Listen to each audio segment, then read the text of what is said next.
আমাদের একটা চ্যাপ্টার শেষ হয়েছে। তোমাদের গতদিন টেস্ট গুলো পড়ানো হয়েছিল, সিমেন্ট চ্যাপ্টারটা শেষ করেছি আমরা। আহ, আমাদের আজকের চ্যাপ্টার হচ্ছে কনক্রিট। তোমাদের এখানে কিন্তু কনফিউজ হওয়ার কিছু নাই। তোমরা দেখবা যে 12 নাম্বার লেকচার বলে কিছু নাই, 13 নাম্বার দেওয়া হয়েছে। কারণ হচ্ছে তোমাদের গতদিন বলেছিলাম যে 12 নাম্বারটা কুইজে চলে যাবে। তো 12 নাম্বার লেকচারটা কুইজে চলে গেছে, যদিও সেটা 11 হওয়ার কথা ছিল, কিন্তু অন্য সেকশনের সাথে মিল রাখার জন্য 13 নাম্বারই করা হয়েছে আর কি। মানে 12 নাম্বারটাকে কুইজের আন্ডারে দেওয়া হয়েছে। 13 নাম্বার লেকচারটা দেখো, কনক্রিট চ্যাপ্টার। আমরা এটা শুরু করি আজকে, দেখি কত দূর পড়া যায়। তো তোমরা আমাকে বলো, কনক্রিটের সংজ্ঞাটা বলো। কনক্রিট কাকে বলে এটা আমার মনে হয় ক্লাসে সবাই জানো। তো জাস্ট আমাকে একটু বলো কনক্রিটের মধ্যে কি কি থাকে।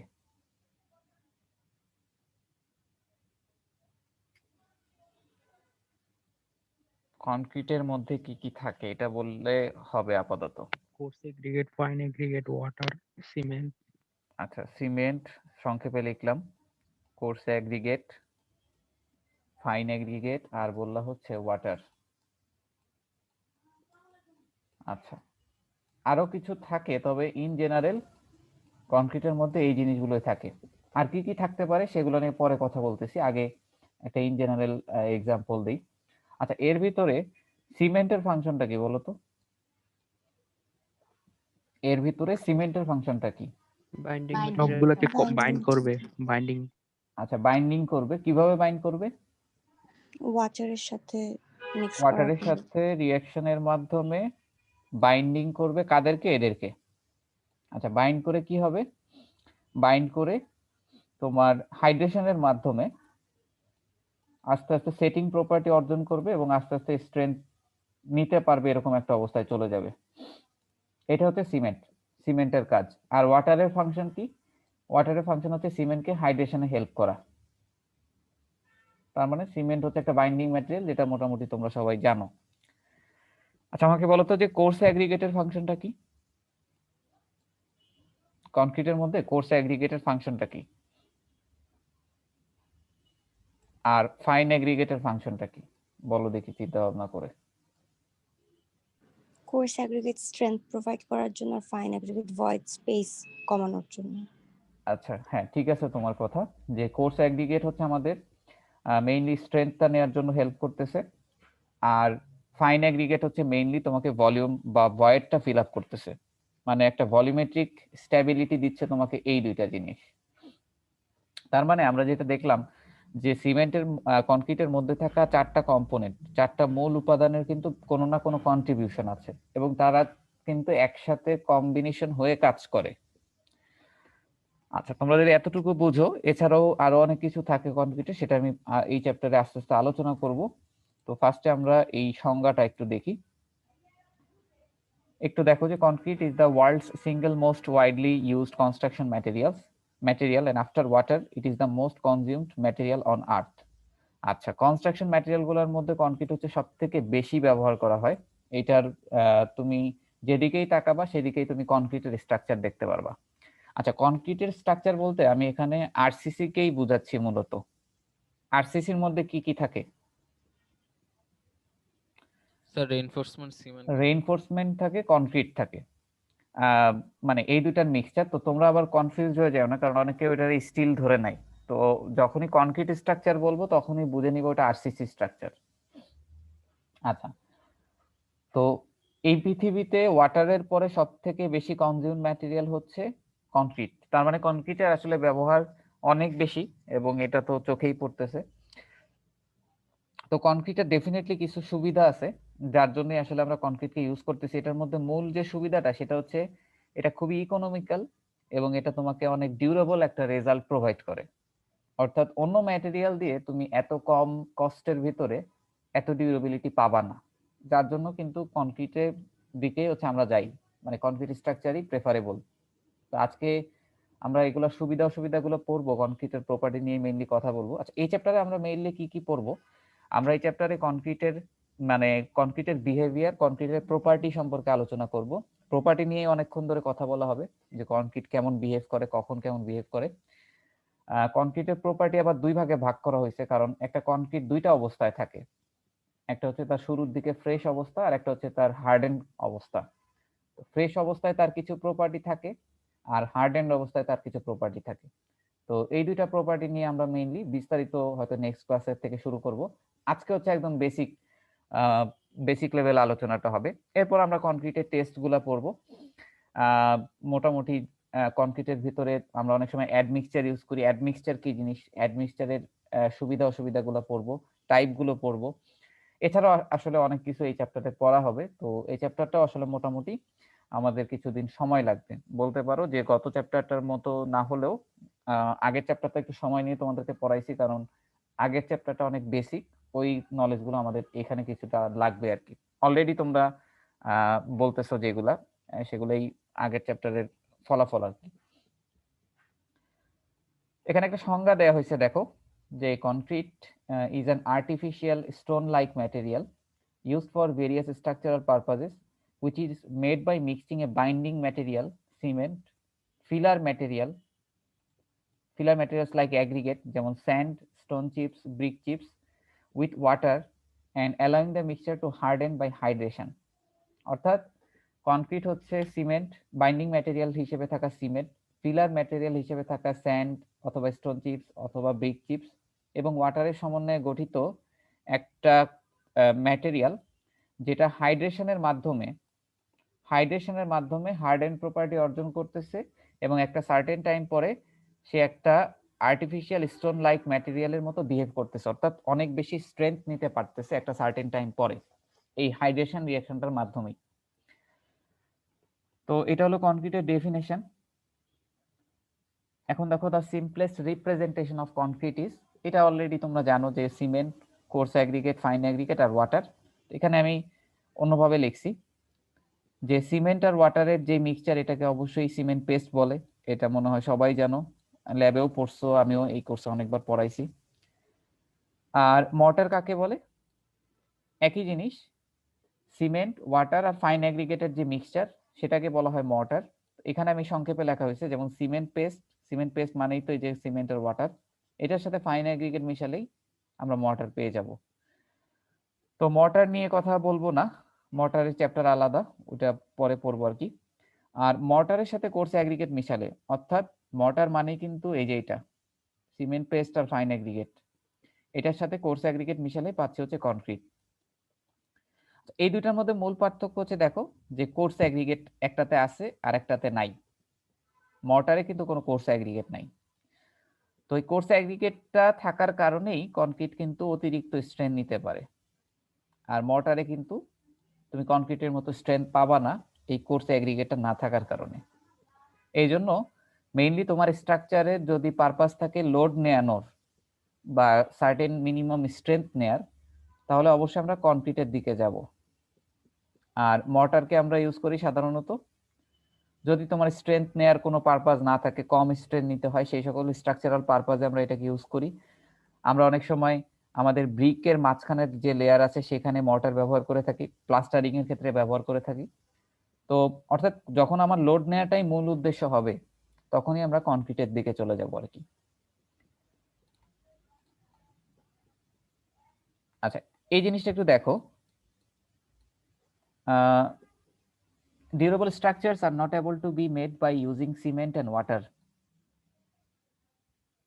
It is important to use aggregates to restrain the shrinkage. আচ্ছা, যদি কনক্রিট বানানোর সময় আমরা যদি শুধু সিমেন্ট আর ওয়াটার দিয়ে যদি আমরা একটা সিমেন্ট পেস্ট বানাতাম, সেটা কিন্তু কিছু পরিমাণ স্ট্রেন নিতে পারবে।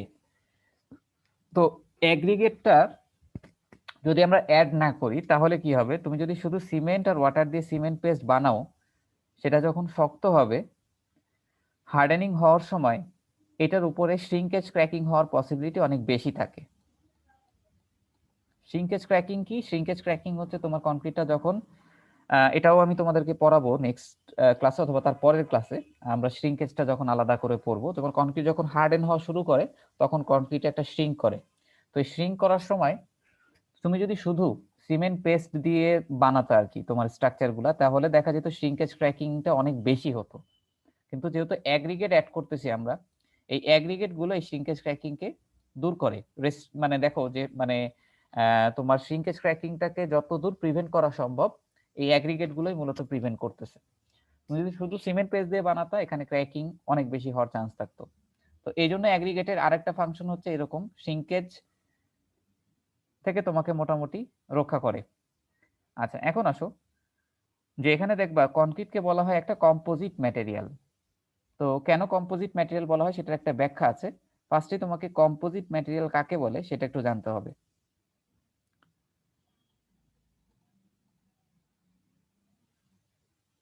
আচ্ছা দেখো a combination of two or more materials, তোমাদের মনে হয় কারো ক্যামেরা অন হয়ে আছে এই জন্য এটা আসতেছে। আচ্ছা কম্পোজিট ম্যাটেরিয়াল কাকে বলে একটু দেখো, যে a combination of two or more materials that work together to achieve an improvement in performance is called composite material. Composite material কাকে বলে? কম্পোজিট ম্যাটেরিয়াল হতে গেলে তোমাকে দুই বা ততোধিক ম্যাটেরিয়ালের একটা কম্বিনেশন হতে হবে। তো আমরা তো একটু আগেই দেখলাম যে আমাদের কনক্রিট হচ্ছে cement, coarse aggregate, fine aggregate আর সিমেন্টের একটা মিক্সচার, ওয়াটারের একটা মিক্সচার। এখন কনক্রিটের মধ্যে ইন জেনারেল কিন্তু 4টা উপাদান আছে, তার মানে দুই বা ততোধিক উপাদান কিন্তু এর মধ্যে আছে। আচ্ছা এখন দুই বা ততোধিক উপাদান থাকলেই কিন্তু তুমি কনক্রিট বলতে কম্পোজিট ম্যাটেরিয়াল বলতে পারবা না, কারণ এখানে আরেকটা শর্ত আছে একটু দেখো, যে কম্পোজিট ম্যাটেরিয়াল হতে গেলে এই সকল ম্যাটেরিয়ালকে একসাথে কাজ করতে হবে পারফরমেন্স ইমপ্রুভ করার জন্য। আচ্ছা পারফরমেন্স ইমপ্রুভ করার জন্য আমরা একটু আগেই দেখলাম যে এখানে এই 4টা উপাদানের মধ্যে প্রত্যেকেই কিন্তু কোনো না কোনো কাজ করতেছে। সিমেন্ট তোমার বাইন্ডিং করতেছে, কোর্স অ্যাগ্রিগেট তোমাকে স্ট্রেংথ প্রোভাইড করতেছে, ভলিউমেট্রিক স্টেবিলিটি প্রোভাইড করতেছে। ফাইন অ্যাগ্রিগেট যদি অ্যাড না করো কোর্স অ্যাগ্রিগেটের মাঝখানে যে ভয়েড থাকবে সেটা ফিল আপ হবে না, সেটা ফিল আপ না হলে তোমার স্ট্রাকচারে লোড আসলেই কিন্তু ডিসপ্লেসমেন্ট বেড়ে যাবে। আর ওয়াটার না থাকলে কিন্তু সিমেন্ট বা এই টোটাল জিনিসটাই কাজ করবে না। অর্থাৎ এই 4টা ম্যাটেরিয়াল কিন্তু তোমার প্রত্যেকেই কোনো না কোনো ভাবে আমাদের কনক্রিটের পারফরমেন্সকে ইমপ্রুভ করার জন্য হেল্প করতেছে। তুমি যদি একজনকে বাদ দিয়ে দাও তাহলে কিন্তু তুমি কনক্রিটের যে প্রপার্টি সেটা কিন্তু পাবা না। অর্থাৎ একটা কম্বিনেশন থাকা লাগবে যে দুই বা ততোধিক ম্যাটেরিয়ালের, এবং তারা অবশ্যই তোমার কনক্রিটটাকে ইমপ্রুভ করার চেষ্টা করবে। কেবলমাত্র তখনই ওই ম্যাটেরিয়ালকে বলা হবে কম্পোজিট ম্যাটেরিয়াল। তো ডেফিনেটলি কনক্রিট একটা composite material. Concrete is regarded as a composite material because it is composed of number of materials, এখানে দেখো যে নাম্বার অফ ম্যাটেরিয়ালস দেখা যাচ্ছে, in order to improve the performance, তোমার কনক্রিটের পারফরমেন্স ইমপ্রুভ করার জন্য এগুলা ইউজ করা হচ্ছে। তো কনক্রিট একটা কম্পোজিট ম্যাটেরিয়াল। এখন আমরা দেখব general components of concrete. Already তোমাদেরকে বলে ফেলছি, সিমেন্ট, অ্যাগ্রিগেট হিসেবে কোর্স এবং ফাইন থাকবে, ওয়াটার। আচ্ছা এগুলো হচ্ছে ইন জেনারেল উপরের 3টা। এছাড়াও কনক্রিটের ভিতরে কিন্তু এই লাস্টের 2টাও থাকতে পারে, সাপ্লিমেন্টারি সিমেন্টিশিয়াস ম্যাটেরিয়াল আর একটা হচ্ছে অ্যাডমিক্সচারস। তো এই 2টা কিন্তু আমাদের সবসময় ইউজ করতে হয় না, এই 2টা কিন্তু আমাদের স্পেশাল পারপাজে। কনক্রিটের মধ্যে আরো অনেক কিছু ইউজ করা হয়, অনেক সময় বোতলের প্লাস্টিক ইউজ করে, অনেক সময় ফাইবার ইউজ করে। সব মিলে এই যে জিনিসগুলো আমি বলতেছি এসসিএম, অ্যাডমিক্সচার বা ফাইবার, এগুলো কেন অ্যাড করতেছি হচ্ছে কনক্রিটের সামগ্রিক প্রপার্টিটাকে ইমপ্রুভ করার জন্য। হয়তোবা তুমি একটা ফাইবার ইনসার্ট করলা যার কারণে তোমার কনক্রিটের স্ট্রেংথ দেখা যাবে নরমালের তুলনায় অনেক গুণ বেড়ে গেছে।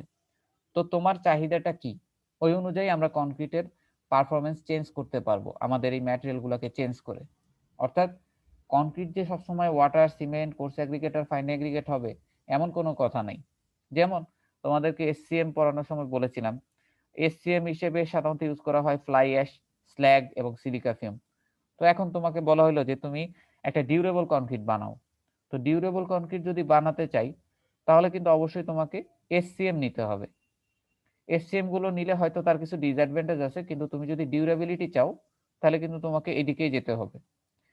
সো কনক্রিট মিক্সচারের সাথে নরমাল এই মিক্সচারের সাথে তখন এসসিএমটা তোমাকে দিয়ে দিতে হবে। আর অ্যাডমিক্সচার কি? অ্যাডমিক্সচার এই চ্যাপ্টারে আমরা ডিটেইলস পড়ব। এটা ন্যাচারাল অ্যাডমিক্সচার হতে পারে, এটা কেমিক্যাল অ্যাডমিক্সচার হতে পারে। ন্যাচারাল এবং কেমিক্যাল, এর মধ্যে ন্যাচারালটা খুব স্লো ওয়ার্ক করে, আর কেমিক্যালটা খুব ফাস্ট ওয়ার্ক করে। তো আমি এটা নিয়ে এখন কথা বলবো না, হালকা করে যদি বলি, যেমন অ্যাডমিক্সচারটা মূলত লাগতেছে হচ্ছে ধরো আমাদের কনক্রিট বানানোর সময় সার্টেন অ্যামাউন্ট একটা পানি অ্যাড করতে হয়। ওই পানিটা অ্যাড না করলে হাইড্রেশন প্রপারলি হয় না বা ওয়ার্কেবিলিটি থাকে না।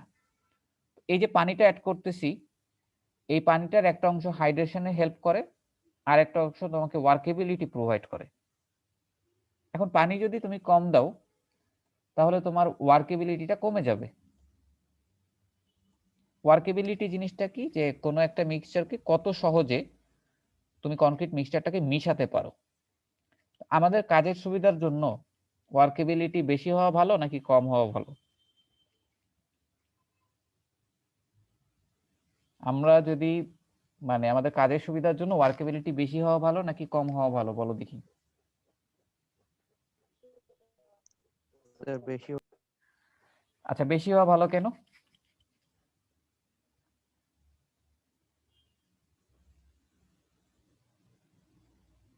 ওয়ার্কেবিলিটিটা বেশি হওয়া ভালো একজন বললা, কিন্তু বেশি হইলে আমার লাভটা কি?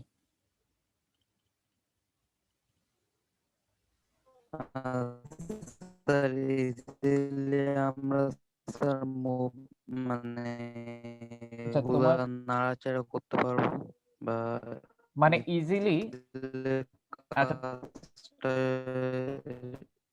করা তোমার যাবে। কথা পুরোটা কাটা কাটা আসতেছে, তো তুমি যেটা বললে আমি কিছুটা বুঝছি, সেটা অনুযায়ী বলি যে একটা মিক্সচারকে সহজে মিশাতে পারবো।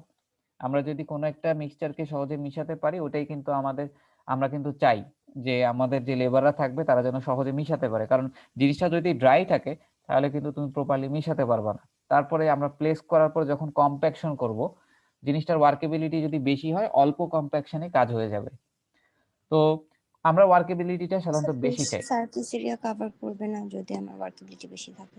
আহ হ্যাঁ, ওইটা একটা রিজন যে তোমার বেশি এরিয়া কভার করবে, তুমি যখন প্লেসমেন্ট করবা তোমার ফ্লুইডিটি বেশি থাকার কারণে বেশি কভার করবে। হ্যাঁ, ওইটা একটা রিজন হতে পারে। তবে ওয়ার্কেবিলিটি বেশি হলে সবথেকে বড় অসুবিধা যেটা, তোমার যদি প্রয়োজনের তুলনায় বেশি পানি অ্যাড করে ফেলো ওয়ার্কেবিলিটি বাড়াতে যে, তাহলে স্ট্রেংথ কিন্তু ফল ডাউন করবে, কারণ ওয়াটার যত বাড়াবা স্ট্রেংথ কিন্তু তত কমবে। তো ধরো এখন তোমাকে বলা হইলো যে তোমার কনক্রিটে ওয়ার্কেবিলিটি দরকার খুব বেশি, আবার স্ট্রেংথ দরকার খুব বেশি। এই দুইটা জিনিস তো কন্ট্রাডিক্টরি। যেমন তুমি ওয়ার্কেবিলিটি বেশি চাচ্ছ, তোমাকে কি করতে হবে, পানি বাড়াইতে হবে, আর পানি বাড়াইলে স্ট্রেংথ কমে যাবে। কিন্তু তোমাকে বলা হলো যে না, তোমার ওয়ার্কেবিলিটিও থাকবে অনেক বেশি, স্ট্রেংথও থাকবে অনেক বেশি। তাহলে কি করতে হবে, পানি কম দিতে হবে। কিন্তু পানি কম দিলে তো স্ট্রেংথ বেশি থাকবে কিন্তু ওয়ার্কেবিলিটিও আবার কমে যাবে। এই ধরনের একটা কেস যখন আসবে, তখন তুমি অ্যাডমিক্সচার অ্যাড করলে, অ্যাডমিক্সচারের অনেক টাইপ আছে। যেমন অ্যাডমিক্সচার, ধরো কিছু অ্যাডমিক্সচার সেটিং টাইমকে ডিলে করে, কিছু অ্যাডমিক্সচার সেটিং টাইমকে আর্লি করে দেয়, কিছু অ্যাডমিক্সচার তোমার স্ট্রেংথ বাড়াই দিবে, কিছু অ্যাডমিক্সচার স্ট্রেংথ কমাই দিবে। কমায় না, আসলে সাধারণত সবসময় বাড়ায়, স্ট্রেংথের ক্ষেত্রে সবসময় বাড়ে। কিন্তু ইনিশিয়াল সেটিং টাইম বা ফাইনাল সেটিং টাইম এটা কখনো আপ ডাউন করে আর কি, কখনো ডিলে করে, কখনো ফাস্ট করে। এগুলোর বিভিন্ন টাইপ আছে, যেমন বিভিন্ন রোগের বিভিন্ন ওষুধ আছে, অ্যাডমিক্সচারেরও বিভিন্ন টাইপ আছে। এখন এই যে যেটা বললাম যে ওয়ার্কেবিলিটি বেশি চাচ্ছ, স্ট্রেংথও বেশি চাচ্ছ, তাহলে তোমাকে কম পানি দিতে হবে স্ট্রেংথ বেশি পেতে গেলে। কিন্তু কম পানি দিলে ওয়ার্কেবিলিটি আবার কমে যাবে। এই যে যখন এই ধরনের সমস্যায় পড়বা, তখন যদি তুমি কিছু পরিমাণ অ্যাডমিক্সচার অ্যাড করো, কিছু ডোজ অ্যাডমিক্সচার অ্যাড করে দাও, তাহলে দেখা যাবে যে কম পানিতেই তুমি বেটার ওয়ার্কেবিলিটি পাচ্ছ, বেটার স্ট্রেংথ পাচ্ছ। যখন তোমার রিকোয়ারমেন্ট এরকম হবে যে আমি পানি কম দিব কিন্তু স্ট্রেংথও বেশি চাচ্ছি, আবার ওয়ার্কেবিলিটি বেশি চাচ্ছি, তখন তোমাকে ওই টাইপের স্পেশাল টাইপের অ্যাডমিক্সচার ব্যবহার করতে হবে। এই মিক্সচারের সাথে অ্যাডমিক্সচারটা মিলাই দিতে হবে। আবার তুমি চাচ্ছ তুমি কাস্টিং করবা যেখানে, সেখানে অনেক দূর, অর্থাৎ তোমার ইনিশিয়াল সেটিং টাইমটা যেন অনেক পরে হয়, তুমি চাইলে ওই অ্যাডমিক্সচার ব্যবহার করে তোমার ইনিশিয়াল সেটিং টাইমকে কন্ট্রোল করতে পারবা। তো এই ধরনের পারপাজে কিন্তু আমরা অ্যাডমিক্সচার ব্যবহার করে থাকি, যেটার টাইপগুলো বা যেটা সুবিধা অসুবিধাগুলো নিয়ে নেক্সট মানে অনেক পরের ক্লাস, এটা হয়তো মানে কনক্রিটের 3 নাম্বার বা 4 নাম্বার ক্লাস, এটা আলোচনা করব। এটা আসলে কোন লেকচারে দিব আমি বুঝতেছি না, তোমাদের মোটামুটি গুছানো হচ্ছে স্লাইডটা, তো পাবা, এটা এই চ্যাপ্টারেই পাবা। আর এসসিএম নিয়ে আমি আর কথা বলবো না, কারণ এসসিএম এর প্রত্যেকটা প্রপার্টি কোনটা কেমন, সুবিধা অসুবিধা কি, কোনটা মিশালে কনক্রিটে কি ধরনের বিহেভিয়ার চেঞ্জ হবে সেটা অলরেডি তোমাদেরকে সিমেন্ট চ্যাপ্টারে পড়ানো হয়েছে, তো এখানে আর আমি এটা নিয়ে কথা বলবো না। তো এই লাস্টের দুইটাও ইউজ করা হতে পারে, এছাড়াও তোমার বিভিন্ন রকম ফাইবার অ্যাড করা হতে পারে তোমার কনক্রিটের সামগ্রিক পারফরমেন্সকে ইমপ্রুভ করার জন্য। তো তোমাদের আমি ইন জেনারেল এই কয়টা ম্যাটেরিয়াল থাকে এটাই বলতেছি। তো সিমেন্ট, আমরা জানি যে সিমেন্টের 5 রকম সিমেন্ট আছে। তুমি যদি কনস্ট্রাকশনের সময় তোমার কোনো স্পেশাল পারপাস না থাকে, সব সময় তুমি টাইপ 1 এই থাকবা। যদি স্পেশাল থাকে তাহলে এই 4টার মধ্যে যে কোনো একটা টাইপ তোমাকে চুজ করতে হবে। তো আমাদের সিমেন্টের সবকিছু ডিটেইল আমরা গত চ্যাপ্টারে পড়ছি। এরপর আসতেছে অ্যাগ্রিগেট। অ্যাগ্রিগেট দুই রকম হতে পারে, একটা ফাইন অ্যাগ্রিগেট, একটা কোর্স অ্যাগ্রিগেট। তো কনক্রিটের ক্ষেত্রে ফাইন অ্যাগ্রিগেট বলতে সাধারণত আমরা স্যান্ডকেই বুঝবো। আর কোর্স অ্যাগ্রিগেট, এটা কোর্স অ্যাগ্রিগেট দুই রকম হতে পারে, একটা হচ্ছে তোমার ব্রিক চিপস, একটা স্টোন চিপস। তার মধ্যে স্টোন চিপস কিন্তু তোমাকে বেশি স্ট্রেংথ প্রোভাইড করবে। তো এটা তো তোমরা জানোই, নাম্বার 4 এ যেটা রিটেন করে সেটা কোর্স, আর নাম্বার 4 দিয়ে যেটা পাস করে সেটা হচ্ছে ফাইন। তো অ্যাগ্রিগেট নিয়ে আর ডিটেইল এখানে কথা বলবো না, কারণ অ্যাগ্রিগেট একটা চ্যাপ্টারই আছে তোমাদের, এটা তোমাদের শুভ স্যার পড়িয়েছেন। তো এটা অবশ্যই ভালো মতো পড়বা। আর সিমেন্ট চ্যাপ্টার তো আমি গত ক্লাসে পড়িয়েছি। তো অ্যাগ্রিগেট এবং সিমেন্ট, দেখো কনক্রিট সম্পর্কে যদি তুমি ডিটেল জানতে চাও, তোমাকে এটার প্রত্যেকটা ইন্ডিভিজুয়ালি জানতে হবে, ইন্ডিভিজুয়ালি তোমাকে জানতে হবে। তার মধ্যে তোমরা অলরেডি এইটা জানো, কোর্স আর ফাইন তো তোমাদের স্যার পড়িয়েছেন, এটা জানো। সিমেন্ট আমি পড়িয়েছি, এটা জানো। তো এই অ্যাডমিক্সচারটাই বলা চলে নতুন। তো এখন আমরা পড়বো যে functions of various components of concrete. এটার আগে তোমাদেরকে জাস্ট একটা আইডিয়া দেওয়ার জন্য যে একটা কনক্রিট মিক্সচে কি পরিমাণ সিমেন্ট, কি পরিমাণ অ্যাগ্রিগেট এবং কি পরিমাণ ওয়াটার থাকে। আচ্ছা, তুমি যখন এই যে কনক্রিটের কথা বললাম, এই যে সিমেন্ট থাকে, অ্যাগ্রিগেট থাকে, ওয়াটার থাকে, তো কতটুক সিমেন্ট নিবা, বা এই cement, coarse aggregate, fine aggregate এবং ওয়াটার, এটার অনুপাতটা কত হবে, সেটা কিন্তু আমাদের কনক্রিট মিক্স ডিজাইন চ্যাপ্টার থেকে আসবে। কনক্রিট মিক্স ডিজাইনের ম্যাথ করার পরে তুমি অ্যান্সারটা পাবা যে তোমার সিমেন্ট, ফাইন অ্যাগ্রিগেট, কোর্স অ্যাগ্রিগেটের অনুপাতটা কত হবে। এই অনুপাতটা আমরা বের করি কিভাবে, আমাদের একটা টার্গেট থাকে যে তুমি যে কনক্রিটটা বানাচ্ছ এটার স্ট্রেংথ কত হবে, এটার স্ট্রেংথ কত হবে আর এটার ওয়ার্কেবিলিটি কত হবে, এরকম একটা তোমার টার্গেট থাকে। ফর্সে তুমি একটা বিম তুমি কনক্রিট দিয়ে কাস্টিং করবা। এখন তোমাকে বলা হচ্ছে যে তোমার কনক্রিটের রেশিও গুলা বের করো, যে সিমেন্ট কত অনুপাতে দিবা, ফাইন অ্যাগ্রিগেট কত অনুপাত হবে, কোর্স অ্যাগ্রিগেট কতটুকু হবে। তখন তোমাকে কনক্রিট মিক্স ডিজাইনের ম্যাথ করে আসতে হবে। ওইখানে কি করা হয়, ওখানে বলা হয় যে বিমের সর্বোচ্চ স্ট্রেংথ হচ্ছে ধরো 3000 পিএসআই, আর এখানে তোমার ওয়ার্কেবিলিটি একটা ভ্যালু থাকে, ওয়ার্কেবিলিটি ভ্যালু দিয়ে বোঝা যায়, সেটা পরে আলোচনা করব ওয়ার্কেবিলিটি নিয়ে আলোচনার সময়।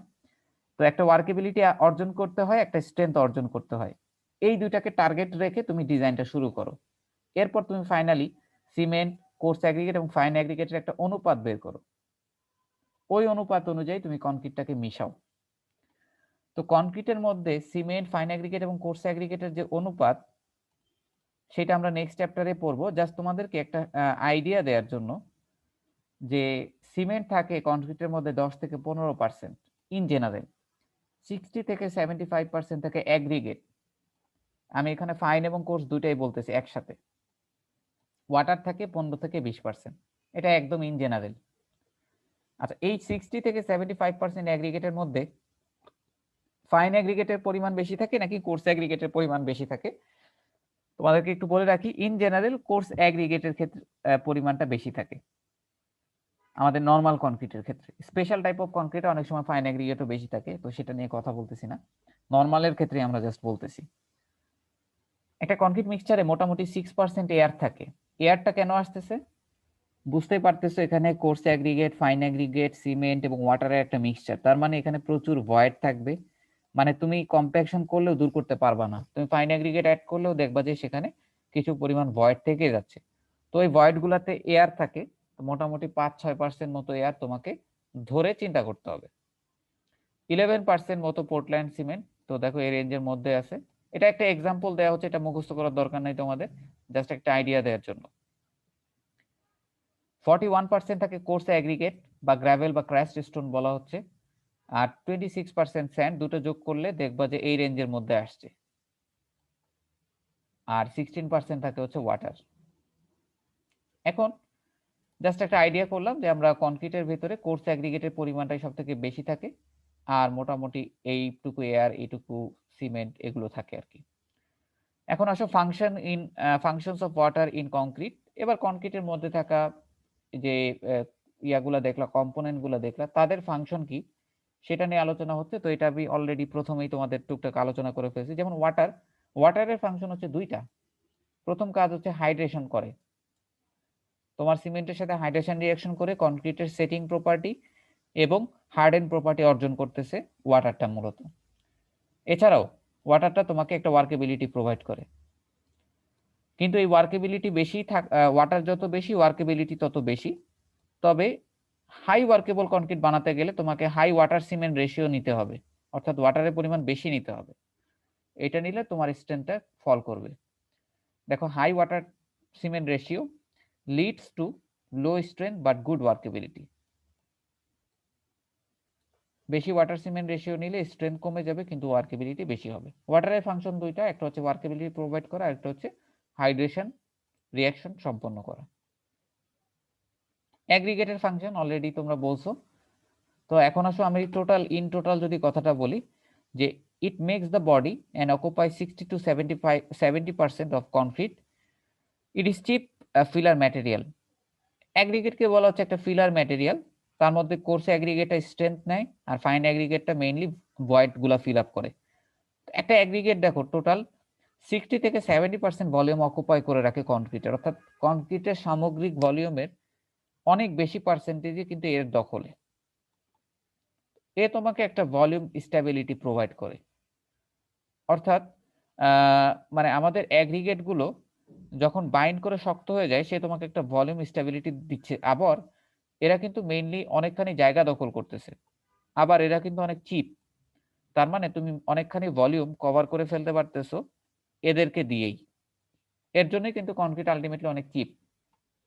আর সিমেন্ট এটা কিন্তু অনেক কম লাগতেছে, দেখো মাত্র 10 থেকে 15%-এর মতো সিমেন্ট ইউজ করতেছি।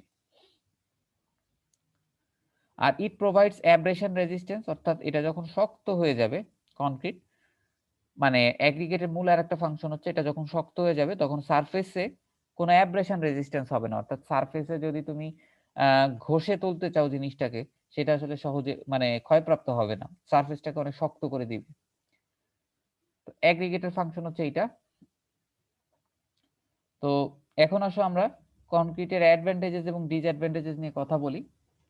কনক্রিটের অ্যাডভান্টেজেস গুলো একটু যদি দেখো, concrete is a versatile construction material which can be used in buildings, bridges, dams, tunnels, pavements, etc. তো কনক্রিটের এটাকে বলা হয় বহুমুখী কনস্ট্রাকশন ম্যাটেরিয়াল। তুমি বিল্ডিং বলো, ব্রিজ বলো, ড্যাম বলো, টানেল বলো, পেভমেন্ট বলো, যে কোনো ধরনের স্ট্রাকচারে তুমি কনক্রিট দিয়ে বানাতে পারবে, এবং কনক্রিটে শেপ যেটা দিবা কনক্রিট সেই শেপই ধারণ করতে পারবে। অর্থাৎ শুধু যে একটা নির্দিষ্ট কনস্ট্রাকশন পারপাজে তুমি ইউজ করবা তা না, যে কোনো ধরনের কনস্ট্রাকশন পারপাজে কিন্তু কনক্রিট ব্যবহার করতে পারো। তো এটা কেন আমরা এত কনক্রিটকে ইউজ করতেছি, এটা কারণ হচ্ছে কনক্রিটস এর long life. Concrete's long life and relatively low maintenance requirements increase its economic benefits. কনক্রিটের ডিউরেবিলিটি অনেক বেশি। একটা কনক্রিট স্ট্রাকচার 100 বছরের জন্য ডিজাইন করা হয় সাধারণত, অনেক ক্ষেত্রে 50 বছর। তো দেখবা যে বছরের পর বছর চলে যায়, কনক্রিট স্ট্রাকচারে কিন্তু তেমন কোনো সমস্যা হয় না। যদি তুমি প্রপারলি ডিজাইন করো একটা কনক্রিট স্ট্রাকচার, তুমি যদি 100 বছর ধরে ডিজাইন করো, 100 বছরই কিন্তু টিকে থাকবে, আরো বেশি টিকে থাকবে। সো এটার ডিউরেবিলিটি নিয়ে কোনো প্রশ্ন নাই। আর এটাতে কোন ধরনের মেইনটেনেন্স কস্ট নাই। মেইনটেনেন্স কস্ট বলা হচ্ছে, তোমাদেরকে যদি স্টিল স্ট্রাকচারের কথা বলি, শুধুমাত্র স্টিলের স্ট্রাকচার যদি তুমি দিয়ে কোনো কিছু বানাও, তাহলে সমস্যা যেটা, যে স্টিল স্ট্রাকচারকে একটা নির্দিষ্ট বছর পর পর মেইনটেনেন্স করতে হয়। কারণ স্টিল স্ট্রাকচারসে যে জয়েন্ট গুলো আছে, সেই জয়েন্ট গুলো কিন্তু খুবই ক্রিটিক্যাল। ওই জয়েন্ট গুলোতে তোমার যদি কোনো ধরনের ফেইলার আসে, বা ধরো তোমার জয়েন্টে কোনোভাবে করোশন হয়ে গেল, তাহলে কিন্তু তোমার স্টিলটা দুর্বল হয়ে যাবে, এবং জয়েন্ট ফেল করলে কিন্তু তোমার সামগ্রিক স্ট্রাকচার ফল করবে, কলাপস করবে। তো এই ধরনের সমস্যা তোমার কনক্রিট স্ট্রাকচারে নাই। কনক্রিট স্ট্রাকচারের মেইনটেনেন্স মানে স্টিলের ক্ষেত্রে একটা নির্দিষ্ট সময় পর পর তোমার এটা মেইনটেনেন্স করতে হয় এবং এটা মেইনটেনেন্স কস্ট আসলেই বেশি, কিন্তু কনক্রিট স্ট্রাকচারে এই ধরনের কোনো সমস্যা নাই, যার কারণে এটা কিন্তু বলা যায় যে এটা বেশ ইকোনমিক। আবার কনক্রিটের ম্যাক্সিমাম জায়গা দখল করতেছে তোমার অ্যাগ্রিগেট। অ্যাগ্রিগেট বলতে পারো এখানে স্টোন চিপস বা ব্রিক চিপস, আর এদিকে তোমার স্যান্ড, এরা মোটামুটি ইজিলি অ্যাভেলেবেল এবং বেশ চিপ। অন্যদিকে স্টিলের কিন্তু দাম অনেক বেশি কনক্রিটের তুলনায়। তো বলা যায় যে কনক্রিট তোমাকে একটা ডিউরেবিলিটি প্রোভাইড করতেছে, আবার একই সাথে ইকোনমিক বেনিফিটও দিচ্ছে। আচ্ছা, it is not likely to corrode, rot or decay. তোমার কনক্রিটের কোনো ক্ষয়প্রাপ্ত হওয়ার কোনো সম্ভাবনা নাই তেমন ভাবে। তোমার কনক্রিটে করোশন হওয়ার কিন্তু কোনো সম্ভাবনা নাই। তোমার কনক্রিট সারফেসে বৃষ্টি আসুক, পানি আসুক, আর যাই আসুক, আমরা একটা পেইন্ট করি কনক্রিট সারফেসের উপরে যেন জিনিসটা সুন্দর দেখা যায়। আর পেইন্টটা আসলে করোড, রড বা ডিকে কিছুটা দূর করে, কিন্তু তুমি যদি কোনো কনক্রিট স্ট্রাকচারে রং টং না করো তাহলেও কিন্তু খুব একটা সমস্যা হবে না। কনক্রিটে কোনো রকম করোশন আসবে না বা কোনো ঝামেলা হবে না। এখন তোমরা বলতে পারো আরসিসি স্ট্রাকচারের মধ্যে অবশ্যই তো আমাদের রড থাকে, এই রডটা তো ভিতরে থাকে, তো স্টিল যদি ভিতরে থাকে তাহলে কোনো সমস্যা হয় না। তোমার এর ভিতরে কনক্রিটের ভিতরে থাকলে সে মানে কোনো সমস্যা হয় না বা করোশনে কোনো প্রবলেম হয় না। স্যার একটা কোশ্চেন স্যার, আমরা যে কংক্রিটের উপরে কি সেটা তাহলে রং করি স্যার? হ্যাঁ বলো। স্যার কংক্রিটের উপরে স্যার আপনি একটু আগে বলেন স্যার হ্যাঁ রং করি না স্যার, হ্যাঁ এটা মানে আমরা তো তাও দেখি তো যে বাসা বাড়ির বাইরে যে রংটা করা, এটা কি স্যার হ্যাঁ সৌন্দর্য বর্ধনের জন্য শুধু নাকি স্যার? এইটা আচ্ছা, হ্যাঁ পেইন্ট চ্যাপ্টারে তোমাদেরকেই বলবো। এটা রং করার মূল উদ্দেশ্য হচ্ছে যেন এস্থেটিক্যালি জিনিসটা সুন্দর দেখা যায়, এটা হচ্ছে মূল কাজ। আর এটা খুব অল্প পরিমাণে তোমার উপরে সারফেসে কিছুটা প্রোটেক্টিভ মেজার নেয়, প্রোটেক্টিভ কিছু তোমাকে সাহায্য করে। যেমন এটা সরাসরি তোমার এনভায়রনমেন্টে যদি কিছু একটা আসে, বাতাস বা অন্য কিছু আসে, ওইটাতে তোমাকে সামান্য পরিমাণ হেল্প করে, কিন্তু মেইনলি তার হচ্ছে এস্থেটিক্যালি তোমাকে একটা সুন্দর একটা ভিউ দেয়। এটাই হচ্ছে পেইন্টের মূল কাজ। স্যার ওইটা তো মর্টারের উপর করা হয় না, পেইন্টটা কনক্রিটের উপর তো না। এইটা তো বলতে পারো যে উপরে একটা প্লাস্টারিং করে মর্টারের উপর করা হয়, আলটিমেটলি কনক্রিটের উপরেও না। হ্যাঁ ঠিকই বলছো, প্লাস্টারিং করে তারপরে রংটা প্রোভাইড করা হয়। মূলত তোমার কনক্রিট স্ট্রাকচারে দেখবা যে করোশন রিলেটেড কোনো প্রবলেম নাই। তোমার যদি মানে জাস্ট সুন্দর দেখাইতে হয় তাহলে হচ্ছে তুমি পেইন্ট করে থাকো, কিন্তু স্টিলের স্ট্রাকচারের ক্ষেত্রে তোমাকে অবশ্যই স্টিল সারফেসের উপরে একটা কোটিং দিতে হয়, এবং এই কোটিংটা কিন্তু অনেক দামি। অনেক সময় এখনকার যে পেইন্ট গুলা ব্যবহার করা হয় সেগুলোতে অটো তোমার করোশন প্রিভেন্ট করে, অর্থাৎ পেইন্টটাই স্টিলের ক্ষেত্রে স্পেশাল যে উপরে কিছু পরিমাণ করোশন রেজিস্ট করে থাকে। তো ডেফিনেটলি তোমার স্টিল স্ট্রাকচারে এই প্রোটেক্টিভ মেজার নেয়ার জন্য অবশ্যই তোমাকে কোটিং দিতে হবে, যেটা কনক্রিট স্ট্রাকচারে লাগতেছে না। এই কনক্রিটের একটা সবথেকে বড় সুবিধা হচ্ছে it has the ability to be moulded or cast into almost any desired shape and it can work with reinforcing steel. আচ্ছা, কনক্রিটকে তুমি যেই শেপ দিবা সেই শেপ ধারণ করতে পারে। যেমন তুমি একটা রেক্ট্যাঙ্গুলার বিম বানাবা, তুমি এরকম একটা রেক্ট্যাঙ্গুলার একটা টেম্পোরারি একটা ফর্মওয়ার্ক থাকে বা শাটারিং বলে এটারে, তোমরা দেখবা যে এরকম একটা কাঠের একটা শাটারিং তৈরি করে, এটার উপরে কনক্রিটটা ঢেলে দেয়। যেহেতু কনক্রিটটা লিকুইড থাকে প্রথমে, তুমি যেই শেপের মধ্যে ঢালবা কনক্রিটটা কিন্তু সেই শেপে অর্জন করবে। এরপর তুমি এই শাটারিং গুলা বা এই কাঠগুলাকে সরিয়ে ফেলবা, দেখবা কনক্রিট শক্ত হয়ে গেছে, রেক্ট্যাঙ্গুলার শেপ ধারণ করছে। আবার তুমি চাচ্ছ যে না, আমি একটা সার্কুলার কলাম বানাবো, একটা সার্কুলার কলামের ফর্মওয়ার্ক থাকে এরকম কাঠের, তুমি এটার মধ্যে কনক্রিট কাস্ট করবা, কনক্রিটটা একসময় শক্ত হয়ে যাবে, এরপরে এই ফর্মওয়ার্কটাকে সরায় ফেলবা, কনক্রিটটা দেখবা সার্কুলার শেপ ধারণ করছে। অর্থাৎ কনক্রিট যেহেতু লিকুইড অবস্থায় থাকে প্রথমে, তুমি তাকে যেই শেপ দিবা সেই শেপে নিয়ে যেতে পারবা, অর্থাৎ এক্ষেত্রে তোমার অনেক ফ্লেক্সিবিলিটি। কিন্তু স্টিল স্ট্রাকচারের ক্ষেত্রে তোমার এই ধরনের কোনো সুবিধা নাই। স্টিলের যে সেকশনগুলো আছে, তোমরা ইঞ্জিনিয়ারিং মেকানিক্সে পড়ে আসছো বা এই কোর্সেও পড়বা, অ্যাঙ্গেল সেকশন, তারপরে মনে করো চ্যানেল সেকশন, এই যে সেকশনগুলো দেখতেছো এই সেকশনগুলো কিন্তু বিম কলামে ইউজ করা হয়। তো বিম কলামে যখন তুমি এই সেকশন ইউজ করবা তাদের যে নির্দিষ্ট সাইজ সেটা কিন্তু সেম থাকে, অর্থাৎ স্টিলের সেকশন কিন্তু ফিক্স, তুমি তাকে চাইলেই কিন্তু শেপ চেঞ্জ করতে পারবা না।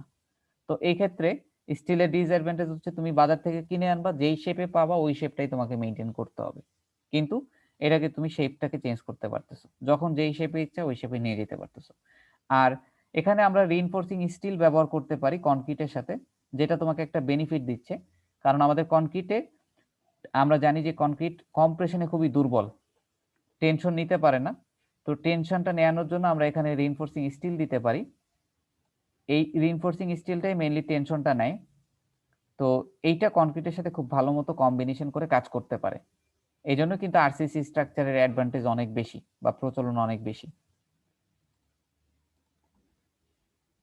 It is a non-combustible material which makes it fire safe and able to withstand high temperatures. আচ্ছা, কনক্রিট স্ট্রাকচারে আগুন ধরলে এটাকে নন কম্বাস্টেবল ম্যাটেরিয়াল বলা হচ্ছে কেন? কারণ এটা তো যদি আগুন ধরে কনক্রিট স্ট্রাকচারে, আগুনটা খুব দ্রুত প্রপাগেট করে না, আস্তে আস্তে প্রপাগেট করে। এই জন্য বলা হচ্ছে এটা মোটামুটি ফায়ার সেফ। আবার কনক্রিটের স্ট্রেংথের সাথে হাই টেম্পারেচারের কোনো সম্পর্ক নাই সেইভাবে। তুমি যদি স্টিলের কথা চিন্তা করো, একটা স্টিল বিল্ডিং এ যদি আগুন লাগে, স্টিল স্ট্রাকচারের সব থেকে বড় সমস্যা হচ্ছে ফায়ার। একটা স্টিল স্ট্রাকচারে যদি আগুন লাগে অনেক দ্রুত মানে ফায়ারটা প্রপাগেট করতে পারে। এবং স্টিলের আরেকটা সমস্যা হচ্ছে স্টিল হাই টেম্পারেচারে তার স্ট্রেংথ মানে ড্রাস্টিক্যালি ফেল করে, মানে ফল করে। মানে ধরো সে 100% স্ট্রেংথ নিতে পারে, তোমার যদি এরকম হাই টেম্পারেচার চলে আসে তাহলে তার স্ট্রেংথ 60% কমে যেতে পারে। আগে যদি সে এইখানে ফেল করতো, আগুন যদি আসে সেই জায়গায় এসে ফেল করে যাবে, অর্থাৎ অল্প লোডে ফেল করে যাবে। তো আর আগুন এত দ্রুত ছড়ায় যে তোমাকে সময় দিবে না মানে পালানোর, কনক্রিট স্ট্রাকচারে যেটা অনেক স্লো। স্যার এখানে একটা প্রশ্ন ছিল স্যার। হ্যাঁ বলো। স্যার এই যে দেখা যায় যে স্যার ওয়েস্ট মেটেরিয়াল দিয়ে যেগুলা ব্রিক বানানো হয় স্যার, ওগুলো দিয়ে যদি মানে স্ট্রাকচার বানানো হয় তাহলে তখন কি স্যার আগুন কি অনেক দ্রুত ছড়া যাবে? ওয়েস্ট ম্যাটেরিয়াল দিয়ে মানে শুধু ব্রিক দিয়ে বলতেছো? ব্রিক দিয়ে তো তুমি কখনোই হাই রাইজ বিল্ডিং বানাতে পারবা না। তুমি যদি শুধু ব্রিক দিয়ে চিন্তা করো তাহলে তো তুমি 1-2 তলার উপরে বিল্ডিং উঠাতে পারবা না। তুমি কি ওয়ালের কথা বলতেছো নাকি বিমের কথা বলতেছো? স্যার ওয়ালের কথা বলতেছি স্যার। স্ট্রাকচার কিন্তু দুই রকম। তুমি যেটা বলতেছো সেটার ক্ষেত্রে তোমার কোনো বিম গুলা নাই, জাস্ট তোমার ওয়াল গুলো আছে, ওয়াল গুলাই লোড নিচ্ছে। এগুলোকে বলে লোড বিয়ারিং স্ট্রাকচার। এটা দেখবা পুরান ঢাকাতে বা পুরানো যে বিল্ডিং গুলা সেগুলো হচ্ছে এরকম, ওয়ালটাই লোড নেয়। আর আমি কথা বলতেছি ফ্রেম স্ট্রাকচার নিয়ে। ফ্রেম স্ট্রাকচার মানে বিম কলামের মাধ্যমে লোড ট্রান্সফার হবে। আর আমাদের যে মডার্ন স্ট্রাকচার, এখানে যে ওয়াল আছে, এই ওয়ালের কিন্তু কোনো কন্ট্রিবিউশন নাই। হ্যাঁ, এখানে ওয়ালের থেকে আগুনটা ছড়ানোর যে ব্যাপারটা বলতেছো তুমি, এখানে যে আগুনটা ছড়ায় সেটা খুব স্লো। স্টিলের রেসপেক্টে তুমি চিন্তা করো, স্টিলে যেভাবে আগুন ছড়াবে এটা জীবনেও তোমার ওয়ালে এইভাবে ছড়াবে না। ওয়াল বা কনক্রিট তুমি যেটাই বলো, ওয়ালটা তো অবশ্যই ব্রিকের তৈরি, ব্রিকের মাঝখানে মর্টার আর তার উপরে প্লাস্টারিং দিয়ে রং করে দিছো। আর বিম কলাম গুলা তো সব আরসিসি মানে কনক্রিট আর রিইনফোর্সমেন্ট। তো এই দুইটাতেই বলো টোটালি যদি চিন্তা করো তাহলে কিন্তু লোড আগুনের পরিমাণটা, আগুন প্রপাগেট করার পরিমাণটা অনেক স্লো। আর একটা যেটা বললাম লোড বিয়ারিং স্ট্রাকচার, যেখানে কোনো মেইনলি তোমার এই ওয়ালগুলো লোড নাই, এই ওয়ালগুলো হচ্ছে লোড নাই, যেটা তোমার খুব হাই রাইজ হয় না, যেগুলো খুব মানে লো রাইজ বিল্ডিং। তো লো রাইজ বিল্ডিং এর ক্ষেত্রে ফায়ার যদি আসে তাহলে কিন্তু এই একই কথা যে তোমার এই সাইডের যে ব্রিক ওয়ালগুলো আছে, এই ব্রিক ওয়ালগুলো তোমার আগুন প্রপাগেট খুব কম হবে এটার তুলনায়। আর এগুলাতে সমস্যা হয় না, আগুনে তোমার স্ট্রেংথ ওইভাবে ফল করে না। কিন্তু স্টিল স্ট্রাকচারে দেখা যায় কি মানে গলে গলে পড়তেছে, এবং একটা পাশ যদি ছুটে চলে যায় তাহলে তোমার পুরো স্ট্রাকচার কলাপস করে যাবে। স্টিল স্ট্রাকচার ফায়ারে খুবই প্রবলেম, যেটা আমাদের এই লোড বিয়ারিং বা ফ্রেম স্ট্রাকচারে সমস্যা হয় না, মানে কম হয় সমস্যা। আচ্ছা, এছাড়াও কিন্তু আমরা কনক্রিটের সাথে ফ্লাই অ্যাশ, স্ল্যাগ এই ওয়েস্ট প্রোডাক্টগুলো অ্যাড করে আমরা কনক্রিটের প্রপার্টিকে চেঞ্জ করতে পারি, ইমপ্রুভ করতে পারি। স্টিলে কিন্তু তোমার কোনো এরকম অপশন নাই, স্টিলে তোমাকে মার্কেট থেকে কিনে নিয়ে আসতে হবে, ওটাই ফিক্স। আচ্ছা, প্রোডিউসিং কংক্রিট লেস এনার্জি দেন প্রোডিউসিং আদার কম্পারেবল বিল্ডিং ম্যাটেরিয়ালস। কনক্রিট উৎপাদন করতে তোমার এনার্জির পরিমাণ কম কনজিউম করতে হয়, বাট অন্যান্য বিল্ডিং ম্যাটেরিয়ালগুলো যেমন স্টিল ম্যানুফ্যাকচারিং বলো, অ্যালুমিনিয়াম ম্যানুফ্যাকচারিং বলো, এগুলোতে তোমার এনার্জির পরিমাণটা বেশি, যেটা কম কনক্রিটে মোটামুটি কম, অন্য বিল্ডিং ম্যাটেরিয়ালের পার্সপেক্টিভে যদি বলো আর কি। এই হচ্ছে অ্যাডভান্টেজ, কনক্রিটের অ্যাডভান্টেজ লিখে শেষ করা যাবে না, মোটামুটি মূল অ্যাডভান্টেজ হচ্ছে তোমাদের এগুলা। তো এগুলো একটু দেখে নিও। আর এখন ডিসঅ্যাডভান্টেজটা একটু দেখো। কনক্রিটের ডিসঅ্যাডভান্টেজ কি? মূল ডিসঅ্যাডভান্টেজ হচ্ছে এটা টেনসাইল স্ট্রেন্থ। এটার কম্প্রেসিভ স্ট্রেন্থ অনেক বেশি, কিন্তু এটা টেনসাইল স্ট্রেন্থ অনেক কম। কম্প্রেসিভ স্ট্রেন্থের 10 ভাগের 1 ভাগ হচ্ছে টেনসাইল স্ট্রেন্থ। অর্থাৎ তুমি তাকে যদি টান দাও সে অল্পতে ফেল করে যাবে, কিন্তু তুমি তাকে যদি কম্প্রেশন দাও সে অনেক কম্প্রেশন নিতে পারবে। এবং এই অতিরিক্ত টেনশন কম বলেই, টেনসাইল স্ট্রেন্থ কম বলেই কিন্তু আমরা রিইনফোর্সমেন্ট দিচ্ছি আমাদের স্ট্রাকচারগুলোতে। এই রিইনফোর্সমেন্টটা মূলত টেনশনটা নিচ্ছে। তো তোমাকে যদি কোশ্চেন করে কেন রিইনফোর্সমেন্ট অ্যাড করা হয়, এই কনক্রিটের টেনসাইল স্ট্রেন্থ কম বলে আরসিসি স্ট্রাকচারে আমরা রিইনফোর্সমেন্ট অ্যাড করতেছি যাতে আমাদের স্ট্রাকচারটা টেনশনে দুর্বল না হয়ে যায়। কনক্রিটটা কম্প্রেশন নাই আর রিইনফোর্সমেন্টটা টেনশন নাই। It has low ductility. Ductility মানে কি বলো দেখি? ডাক্টিলিটি কাকে বলে? ব্রিটল হবে না যখন আচ্ছা, কনক্রিটের load ফেইলার। দেওয়া হবে। আচ্ছা, ব্রিটেলের বিপরীত প্রপার্টি হচ্ছে ডাক্টিলিটি। ডাক্টিলিটি মানে হচ্ছে ম্যাটেরিয়ালটা ফেল করার আগে অনেক বেশি ডিফরমেশন হবে। যেমন চুইনগাম, তুমি যদি চুইনগামকে টানতে থাকো সে লম্বা হতে থাকবে। অর্থাৎ সে যখন ফেল করবে, ছিঁড়বে, তখন অনেকখানি লম্বা হয়ে কিন্তু মানে ফেল করবে। ডাক্টিলিটি মানে হচ্ছে ফেল করার আগে অনেক ডিফরমেশন শো করবে। তো কনক্রিটে তুমি যদি লোড দাও, আচ্ছা তার আগে বলো গ্লাস। তুমি ধরো এক খণ্ড গ্লাস নিলা, গ্লাস নিয়ে এভাবে একটা মানে মোচড় দিলা, তোমার গ্লাসটা কিন্তু ফেটে যাবে, সাথে সাথেই ফেটে যাবে। এটাই হচ্ছে ব্রিটেল। এটাকে বলা হচ্ছে ব্রিটেল ম্যাটেরিয়াল। তো দেখো কনক্রিট, এই কনক্রিট যখন লোড আসবে কনক্রিট কিন্তু ঠাস করে ভেঙে যাবে, তোমাকে কোনো সময় দিবে না। বা তুমি যদি বিস্কিটের কথা চিন্তা করো, ব্রিটেল বিস্কিটের নাম শুনছো কিনা জানি না, ওই নামটা কিন্তু এখান দিয়ে আসছে। তুমি যদি একটা বিস্কিটকে দিয়ে এভাবে ভাঙো, মাঝখানে ঠাস করে ফেটে যাবে। আর আমাদের স্টিল স্ট্রাকচারে ডাক্টিলিটি হচ্ছে অনেক বেশি, তো এটা ডাক্টিলিটি কম। তো এখন বলো তো ডাক্টিলিটি বেশি হওয়া ভালো নাকি কম হওয়া ভালো?